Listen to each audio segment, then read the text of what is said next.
morning, everyone. Can you hear me okay? I'm sure you can hear me fine. I don't need this mic, I can assure you of that. It's really great to see everyone. It's good to see some friendly, smiling faces without masks. So thank you all for coming, for taking time out of your busy day to be here for this special occasion, monumental occasion for Denise and her family and friends. What I did want to do is I did want to acknowledge Denise's family and friends that came up quite a long way, mostly from the DMV area representing Philly area, right? And also wanted to take this opportunity to recognize Mom and Dad, Mrs. King, Mr. King.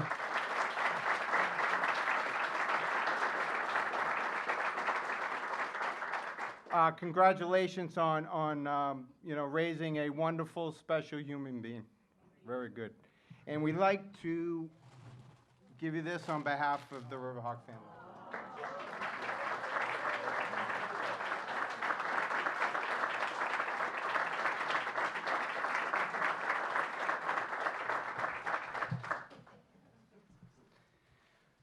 So I'm going to ask the Chancellor to come up here and say a few words and welcome the group. But I also want to take this opportunity to thank Chancellor Maloney and her executive team. It's, as you can imagine, been a really, really difficult year, and wanted to thank her for her continued support. The conversations I've had with colleagues over the course of the year, as you can imagine, as we always say here at UMass Lowell, we're building this plane as we fly it. But the problem was we didn't have a lot of the parts we needed to get up in the air on this one. And talking to a lot of colleagues throughout the conference and throughout the United States, it became evidently clear to me how fortunate we are to be here at UMass Lowell. The continued support to get through the difficult times have been remarkable, and I just wanted to also take this opportunity to thank my staff putting up with me over the last 14 months. It hasn't been easy. If you thought it was bad, you just talk to my wife. My two children, that's a whole nother story. But thank them for their continued support. As I say, they've been complete rock stars throughout this. They've been here for the kids since last March, and they haven't had a day off. So I want to thank them for their continued support.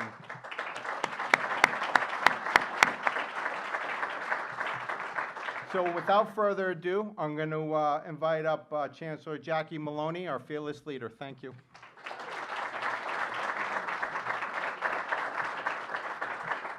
Awesome. Thank you so much, Peter. And I think, boy, lots to celebrate today, isn't there?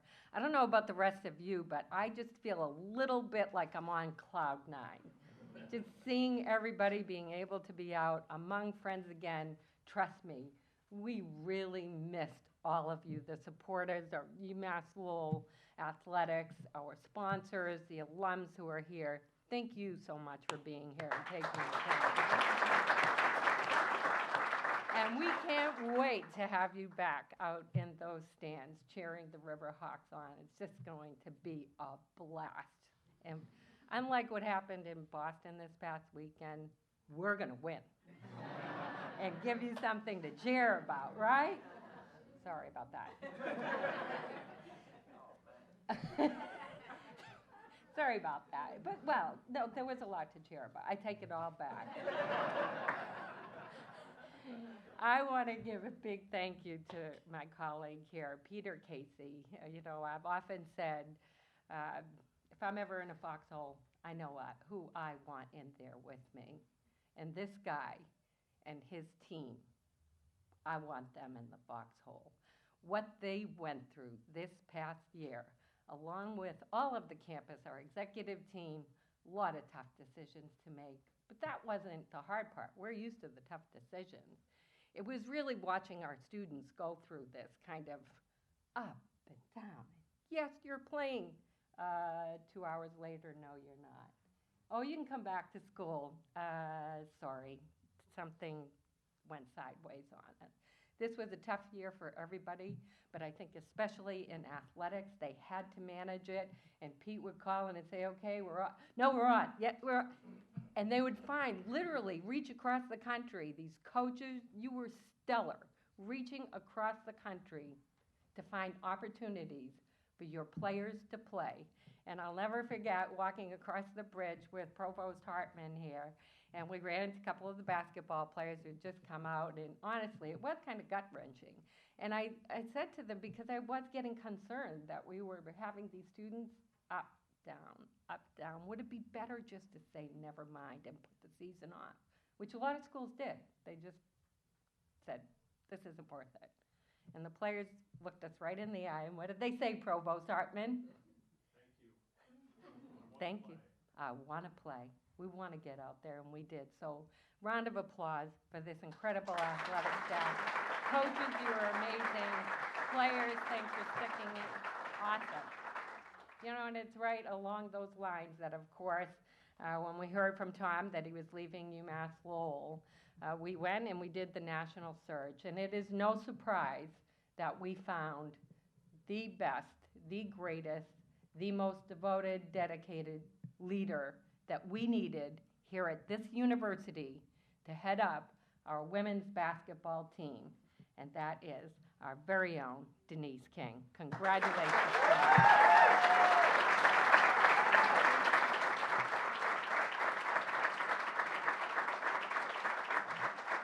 You know, it's always fun to watch, as we all do, and those of you who know me know I'm a wannabe athlete.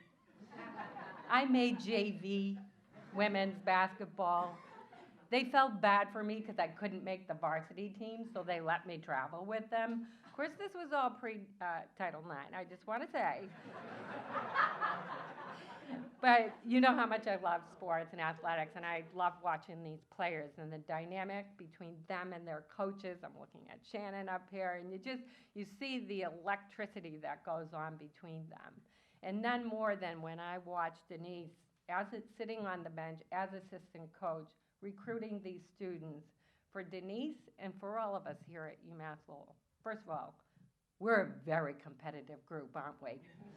Yeah, I see some players up here, right? We're pretty competitive people. We like to win. We like to win. But for us, the winning is not just about the game. And these are not just words for us. The winning is watching these students grow and develop and become the great people that they do under the stewardship of these good coaches, the staff, and the faculty across the university. So when I watch Denise, and I know, when I talk to her to congratulate her, of course, two things. First thing was talking about her mom and dad and thanking them. Of course, Phyllis and John. She did, Phyllis, I swear. So again, congratulations to the parents, to the family. Awesome job. But the second thing Denise talked about, it was no surprise to me, because again, I've watched her with the students. You know, I said to her, why do you want to do this? You know, it's a big step, it's a lot of responsibility. It's tough today in Division I sports, a lot of moving parts, a lot of things changing. She said, I love being involved with the players. I like seeing the potential in them and mentoring them. That's the joy for her. And I found out that day, it was no surprise, but it's a joy I share with her and a desire to get these students to the next level.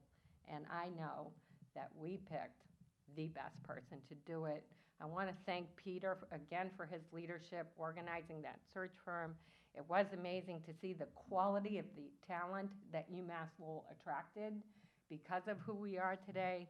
But again, there was no one who could take this role. And we know she is going to take our women's basketball team to the next level. She's already helped raise them up to where they are, and she is going to take them up to the next level. Congratulations, Denise. We're all here for you.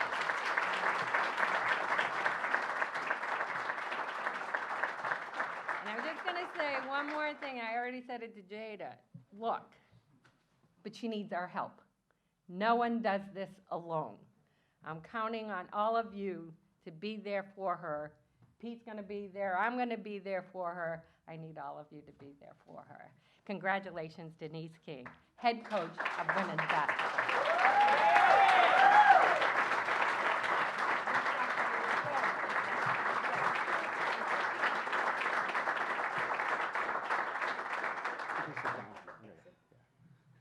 couple minutes before. I'm not. You can sit down. Bring your tissues. You'll be good. Yeah, that's right. Bring your tissues. You'll be all set. You're good.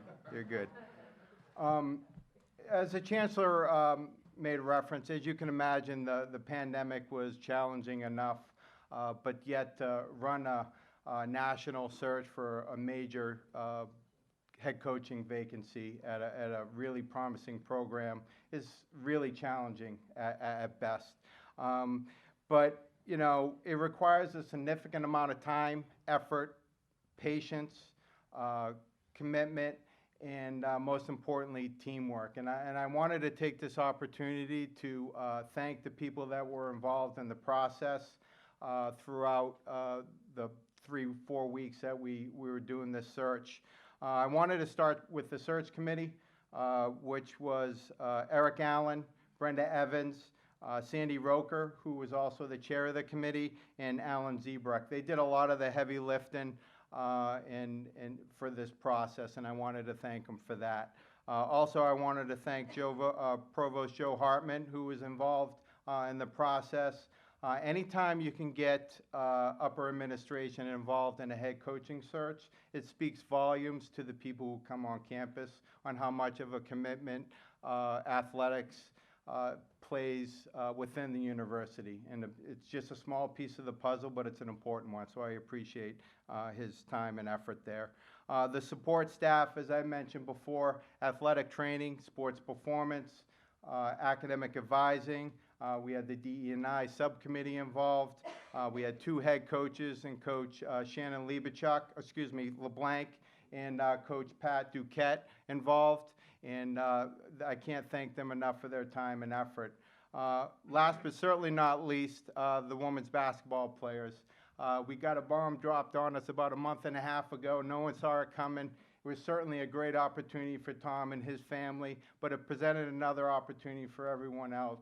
I do want to thank the student athletes for their time, their patience. We spent a lot of time on Zoom, on the phone, texting. I learned how to use a WhatsApp app, which is a challenging position in itself, or WhatsApp, whatever it is, right? Yeah, I know you're laughing at me, see? Now you know how long it took me to figure it out. So I really appreciate their time and commitment and patience and trust in us doing the right thing. I like to think it was certainly worth the wait, so thank the women's basketball players. And because of the hard work and dedication of these people, we found the perfect candidate in Denise King. Anytime the campus has an opportunity to hire a head coach, it's a chance for us as a department and a university to build on the excellence we've built over the several years, many years. And when we were looking for a head coach, we were looking for somebody to excel in every aspect of what we do, not just on the court, but in the classroom and off the court and out of the classroom. Build on our core values: student-athlete success, engagement, collaboration, and excellence. You know, our objective in general as a staff is to provide our resources for our student-athletes in order for them to reach their full potential. Most importantly, graduate. And as we always ask them and our staff, leave the place a little bit better than they found it, and they always do that. As the Chancellor mentioned, this particular job attracted a high level of interest and talent. Sitting head coaches, associate head coaches, and assistant coaches with really impressive resumes. But, you know, it came as no surprise to us because we know what we have here. But I just wanted to share a few reasons why this opportunity is such a great one. Over the last 3 years, Tom Garrick and his staff have done a remarkable job changing the culture of this program and realigning and readjusting its expectations. The program is appropriately resourced, it has outstanding facilities, and most importantly, it has the unwavering support, not just of athletics, but the entire campus. But probably the most critical component of this position and why it was such a high interest position was our student athletes. You know, they epitomize who we are as Riverhawks. I admire, we have a senior in the program, a rising senior in the program. When she came here on campus the year before, we had won 3 games. And 2 straight years, we've been in the America East Semi-Conference Championship. So we're not done yet, but we're still getting there.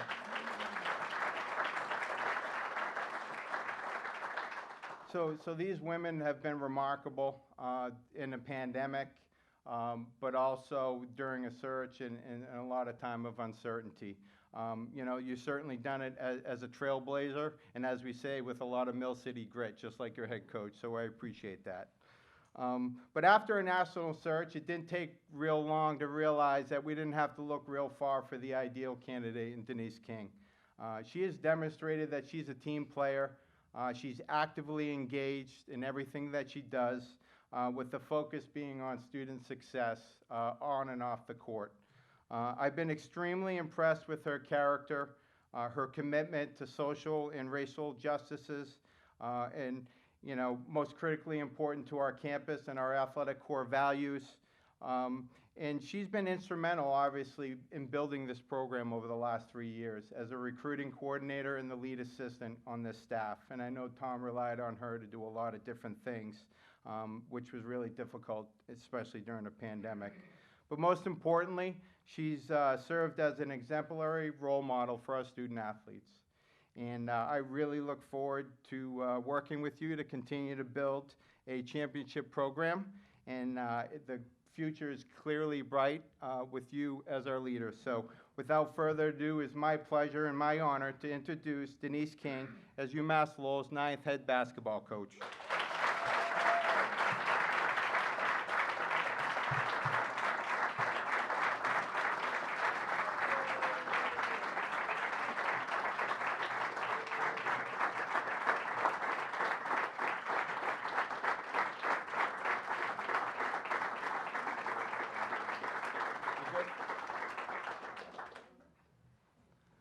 Bob, I stood on my tippy toes for that photo.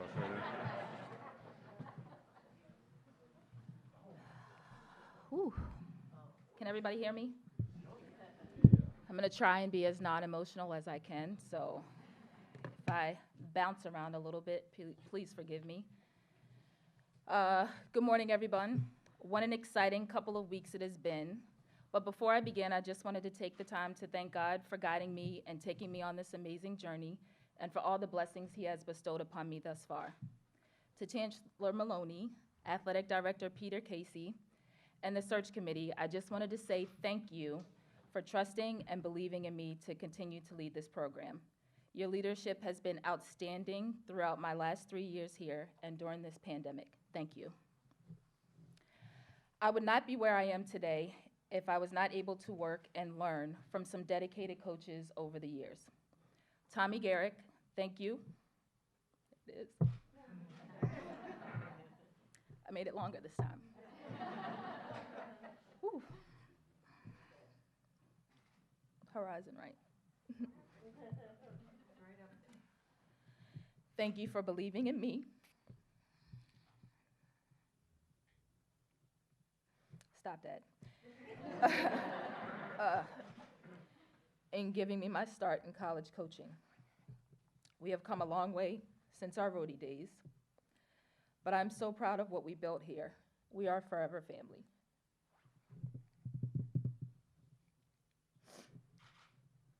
Brian Witten from Mount St. Mary's, Krista Kilburn-Stabeski from Hofstra.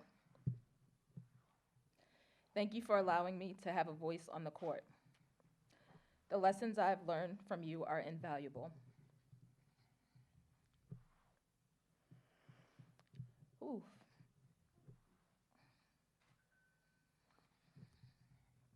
To my former players that I've coached over the last 17 years, thank you for allowing me to be a part of your lives and for helping me to become the coach and person that I am today.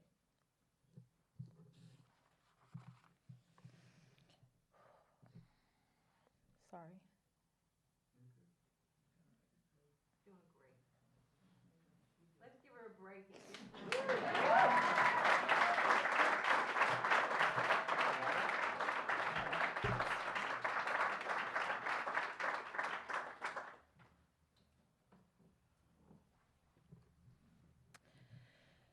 What if you were given the opportunity to go to work at a university where a woman leads to day-to-day operations, who is not afraid to speak up on important issues and social injustices, makes the best decisions for the student body, and can make you feel like she's known you for years?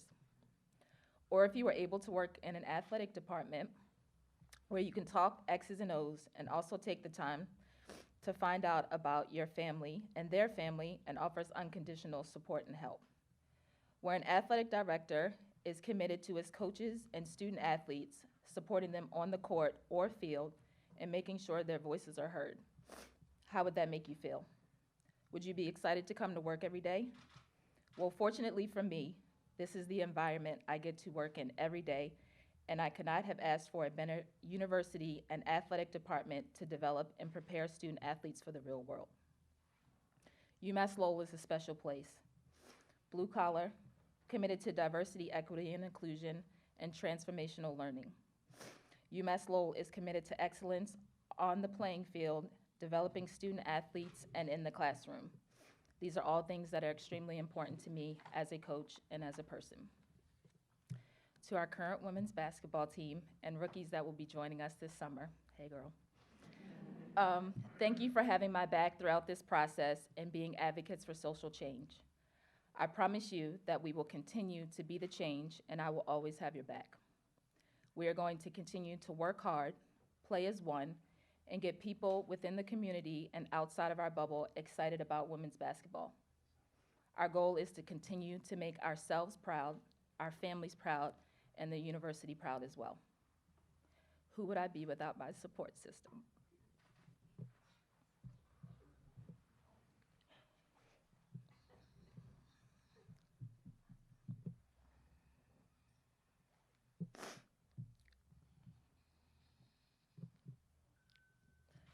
The people who did believe in me when I did not believe in myself.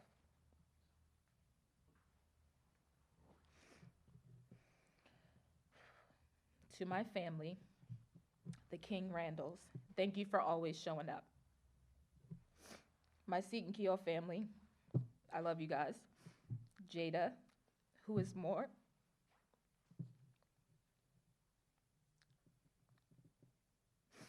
than a mentor, but a big sister. My 12 inches family, my 12 inches over family. Thanks for coming today. Your support will forever be appreciated. My roadie teammates and sisters who are here today, and my best roadie friend as well, Sally, and many of my other best and closest friends that are here as well. I love you all. You are stuck with me forever. Sorry. Lastly, to my brothers and sister who couldn't be here today, thank you for being a great example for me growing up and for supporting me whether I was coaching or playing. And to my mom and dad, thank you for raising me to be a strong, Black, confident woman. Yeah.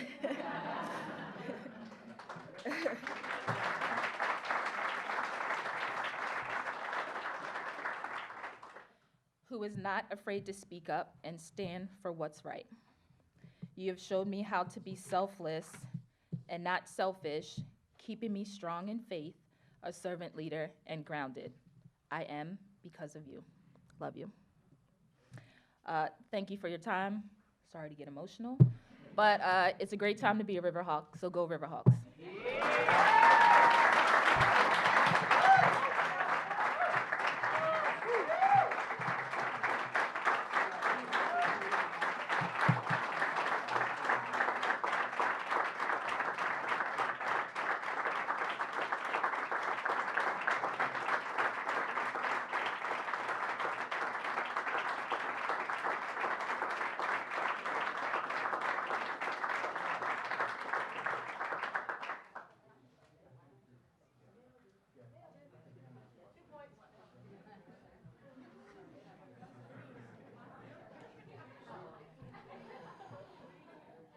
What's he doing? Hi everyone, my name is Jordan Roshan. I am the Assistant Director of Communications and Contact to this amazing coach over here.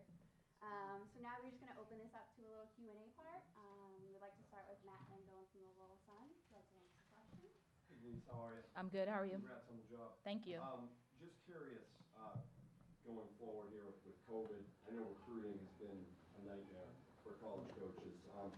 What's your approach going forward, going into the season? I mean, do you guys have, is your class already solidified coming into the season, or where are you at with the thinking of freshmen? Yeah, our class is solidified for this upcoming season, so we're excited to get them here in the summer.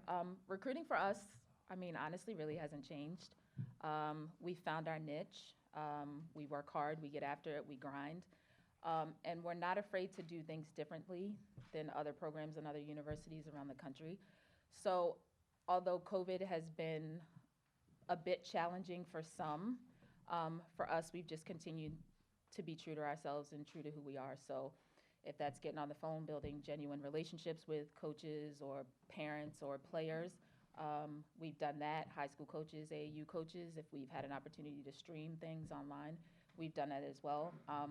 But we also do a very good job of thinking ahead. So we have a pretty good database for us, but just can't wait till the freshmen get here. Just can't wait till everybody gets back. To be honest with you, it's been a long time, and Leilani and Janai, thanks for coming. So just wish everybody else could be here, but they couldn't. But just excited to continue to go and to get more people here. So. And just a quick follow-up, as Peter said, this was a pretty high interest position that you were able to get here. How proud does that make you that you were able to beat out a significant amount of applicants and get this Division I job? Yeah, it's been a long time coming. Put in a lot of hard work, a lot of sleepless nights, a lot of late night conversations with family and friends. I'm extremely blessed. I mean, that's the best way that I could say it, the best way that I can put into words. And I'm gonna work, and I'm gonna try and make everyone as proud as I can, specifically my parents. But yeah, Phil, that's you. So yeah, just extremely honored and blessed. Thanks. Mm-hmm. First, congratulations. Thanks, Bob. Secondly, Matt Langone mentioned going through the process. I want to know, what was the first thought that went through your mind when they told you you had gotten the job? Oh, goodness. I think when Peter told me I got the job, I'm going to be honest, I don't think I heard anything else you said after that. It sounded like it. So I was like, yeah, yep. Yeah, that's awesome, great. So hung up the phone, immediately called, my parents, and I think I called Jada as well, and, reached out to a couple other people that are closest in my circle. Just shocked, overwhelmed. The support has been amazing.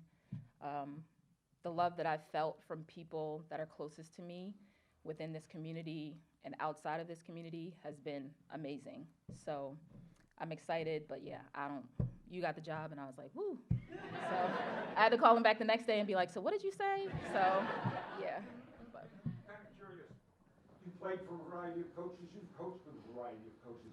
As you look at yourself as a coach, do you see a little bit of each and every one of them? And kind of as a follow-up to that, who's been most influential in your evolution as a coach? Mm-hmm. I think any assistant coach coming up in the coaching ranks, you take a little bit of all the coaches that you worked with. You take what you like, what you don't like, some systems, some things that you've learned. So again, I've been fortunate to work with some great people. I've been fortunate that they've given me a voice, because that's not at a lot of universities where some assistants aren't provided the opportunity to either run a practice or, break down drills or go to speaking engagements. So I've been given a voice. I'm extremely fortunate in that, and have a chance to work with a lot of great staffs as well. So I've been really fortunate with that. They're all influential in certain ways, but the most influential obviously would be Tommy. I mean, he believed in me when no one else did in the coaching ranks. He gave me the opportunity to get involved, and it's sad that he's not here for us to continue on in the journey, but I know he's with me every step of the way. So. I've heard coaches at times described as a player's coach or a authoritarian coach? I'm not asking you to pick between those. Perhaps we should ask Leilani and Janai. Is there a way that you would describe your coaching style? It's like, no. I think I am a little bit of old school mixed with new. One of the coaches that I look up to a lot in the profession is Dawn Staley. So I think she does it in a way where she's tough and she holds her kids accountable, but she's super supportive and understanding and always supports her kids. So when I played at Rhode Island, she was at Temple, I had an opportunity to hear her speak, and just how she spoke was, great for me. How would I describe myself as a head coach? I'm definitely going to be demanding. I think I've prided myself on having great relationships with our student athletes where I can be honest and upfront and have basketball conversations and listen and have a dialogue. That's just how I was raised growing up in playing and in coaching. And then I'm also going to be extremely, supportive. A lot of high fives, a lot of trash talking from back in my days. I'm pretty sure Tanya and Shay and Sally can attest to that. But we're going to have fun. I sometimes will probably revert back to my 2000 and 2004 DK. Excuse you? Which is a lot of fun, but just really going to be attentive and listen to our players' needs and kind of what it is that they feel like they need or feel like is kind of missing, and fill in those gaps and to fill in any voids if possible. But I'm definitely going to have a listening ear to the players, but I definitely am going to rock out. So.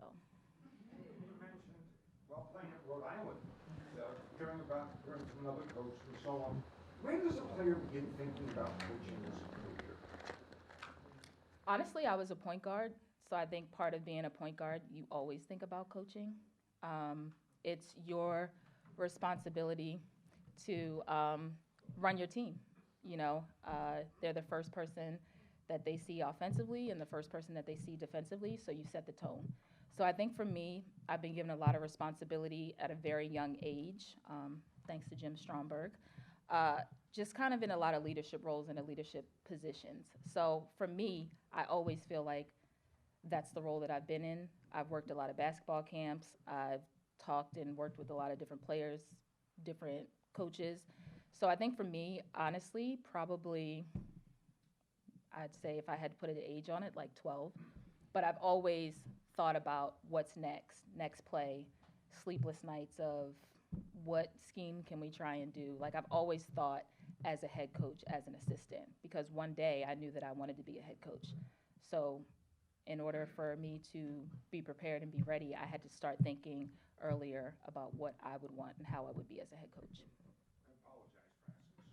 Oh, please, by all means. Bob, we're used to it, don't worry. Sure you are. You mentioned earlier the journey, the process, this journey. And as you mentioned, over the last 3 years, certainly great strides have been made. This team has played in the America East tournament. What's it take? What needs to be there to take that next step? Not just to play in the America East tournament, go to the championship game, win that, and earn a spot in the NCAA tournament. It's funny, this postseason, I've been having those conversations a lot with our players and our phone calls that we've been having, just to kind of figure out what their thought process is, what they think is the missing piece to getting over that hump. The last 2 years we've been there, we've lost in the semis, and we've lost to what some people say are the top 2 teams in the program, but we're not listening to all that white noise. So I think it's important to kind of hear what they think. But I think collectively as a unit, just the cohesiveness and the communication piece is super key for us. We're already tight as a unit, but getting our players to be vocal a little bit more. Right now we're a lot of doers. We're a lot of action seekers. I'm more of a talker as a point guard. So for me, communication is super key. So having that communication kind of build and be better, I think will make us that much more tighter as a unit. I do have one more, actually. the Celtics are now looking for a coach. And two names, not trying to put you in that position. But two names you hear about as candidates for that job are Karen Lawson and Becky Hammond. And what does that mean to you, that we've come this far in basketball where women are now, candidates, legit candidates for an NBA head coaching job?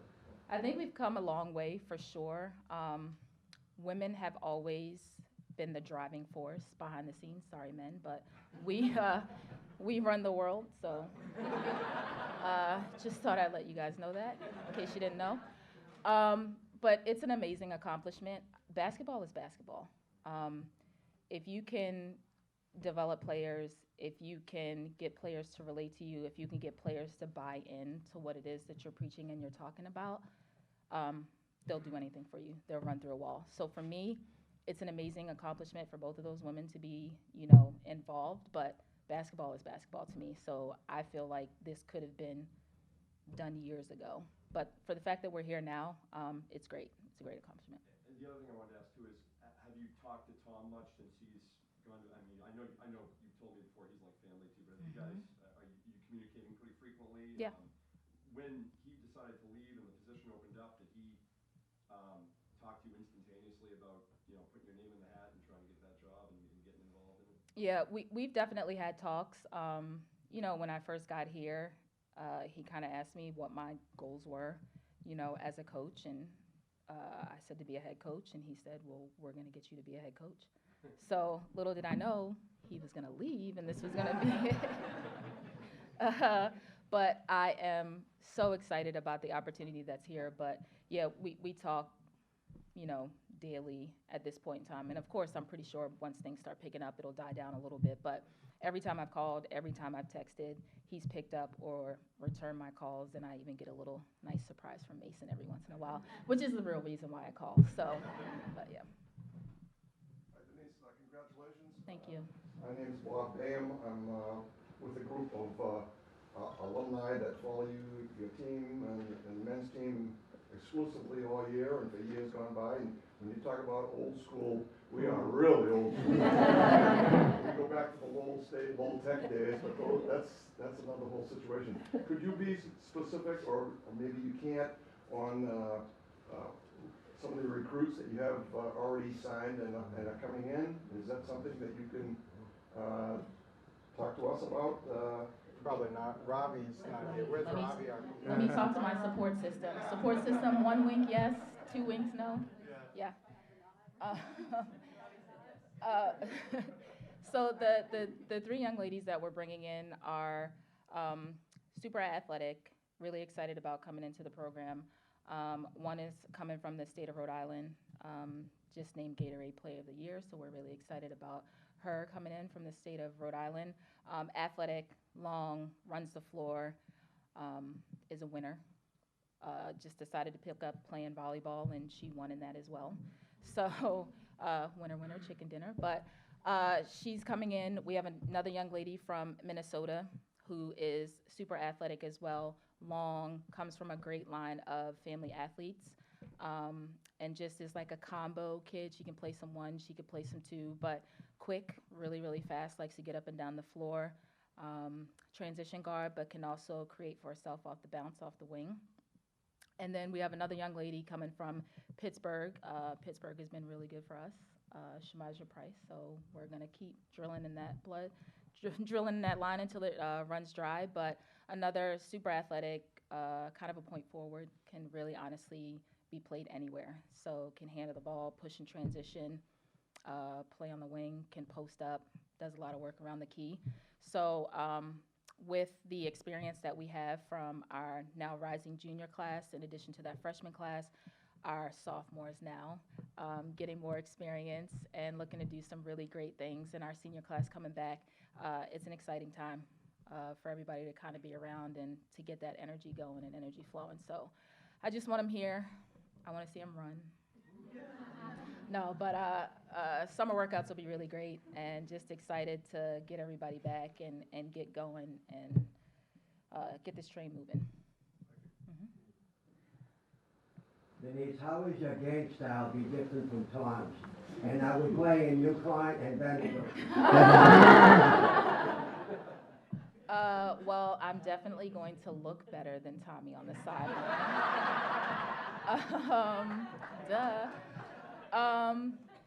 But we will not be playing UConn. There's a strong possibility that we could play Vandy a little bit down the road, but there is a strong possibility. My coaching on the sideline is going to be more animated. I think Tommy on the sideline is probably one of the most patient people that I've ever worked with or coached with. So I'm going to have to draw from him a little bit in some of my patience, but I'm going to be a little bit more vocal, you know, in general, whether it's talking, you know, more so to my point guards, whether it's any little thing that I feel like is missing. Like I mentioned before, I'm a point guard, so I see a lot of things that other people may not see. So I am probably going to be talking a lot. Sometimes I'll probably be talking to myself. And then sometimes I'll just say something out loud, and I'm pretty sure Murph or John will be like, is that to me? Or, which is what I did all last season anyway. So, but yeah, just a little bit more vocal, and just a little more point guard-ish. Throw the last question at you. Can you tell us a little bit about the organization that you mentioned briefly, the 12 Inches Over? Mm-hmm. Yep. So 12 Inches Over is a networking group, a bunch of coaches from outside of Philadelphia, high school, AAU, professional coaches, and it's an opportunity for us to get together, and we call it our church. So we get together and we bring in guest speakers, and each week they talk and we learn from their experiences. You know, so one of the questions that is first asked, Jeff, do you mind, is did you choose your path or did your path choose you? And then just from there, there's a plethora of Q&A and just honestly learning from each other's experiences, and just another great support network to have if you have any questions about how to handle this. There's coaches that have been first-time coaches, there's coaches that have been, you know, 12, 15, 16, you know, year head coaches, and there's coaches that are trying to get to be Division 1, 2, or 3 head coaches as well. So it's just another network. It's super supportive. Jeff and Steph are here today, so thank you, appreciate it. But they are family, always. So definitely a great group. All right, if you have no more questions, thank you all. Thank you, Denise. Thank you. We'll have Peter come on up here to close things up.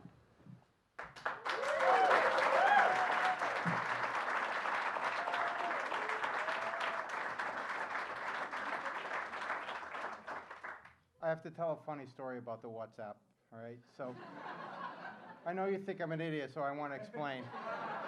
At least try. So I finally figured it out with the help of my 16-year-old daughter after about 2 or 3 back and forths with one of our transfer international students, and the two players know who I'm talking about low, right? So I finally get her on the phone, and I'm super excited. And I tell her, I said, look, this wasn't easy to figure out.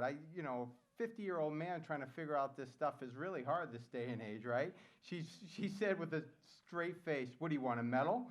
I said, well, if you have one, I'll take it, but yeah.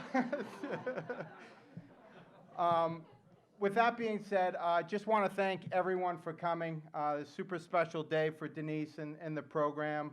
Really appreciate the people making long journeys to be here. I know it was really important for Denise and the program, so thank you for coming. And for the staff and the community members and our sponsors and all the supporters over the year. It's been one hell of a year, but we're really looking forward to a brighter future.